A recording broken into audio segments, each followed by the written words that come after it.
D അളിയൻ വരുന്നുണ്ട് പറഞ്ഞല്ല. അളിയൻ വരുമ്പോൾ എനിക്കൊരു ഐഫോൺ കൊണ്ടുവരാൻ പറയടി. ആടാ, അളിയനവിടെ പണം കഴിക്കണ മരത്തിന് വെള്ളം അടിക്കലല്ല ജോലി. ഞാൻ ഫോണല്ലേ ചോദിച്ചോളൂ. ഐഫോൺ വേണ്ട, ഒരു സാംസങ്ങിന്റെ ഫോൺ കൊണ്ടുവരാൻ പറയടി. ഈ ഗൾഫാരൻ്റെ ഭാര്യ എന്നുള്ളത് പട്ടമുണ്ടല്ലോ, അതത്ര സുഖമുള്ളതൊന്നല്ല. ഓരോ 2 വർഷം കൂടുമ്പോൾ കിട്ടണ 40 ദിവസം ലീവാണ് ഞങ്ങൾക്ക് ജീവിക്കാൻ കിട്ടണത്. അതിനിടയിൽ നാട്ടാരും വീട്ടാരും സഹായിച്ച് സന്തോഷിപ്പിച്ചു. നീ എന്തിനാണ് ഈ സീരിയൽ ഡയലോഗ് അടിക്കണത്?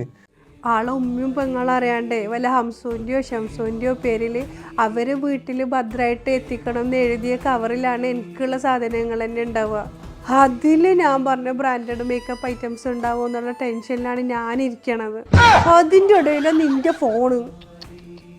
സോറി, ഞാൻ നിന്നോട് പറയാൻ പാടില്ലായിരുന്നു. എടി, എനിക്കൊന്നും വേണ്ട. നീ അളിയനെ തിരിച്ചു പോകുമ്പോഴേ അളിയൻ്റെ ഐഫോണല്ലേ അതെനിക്ക് തരാൻ പറയും. വെറുതെ വേണ്ട, അളിയനിക്ക് ഇതാ എൻ്റെ ഈ ഫോൺ കൊടുത്തത്.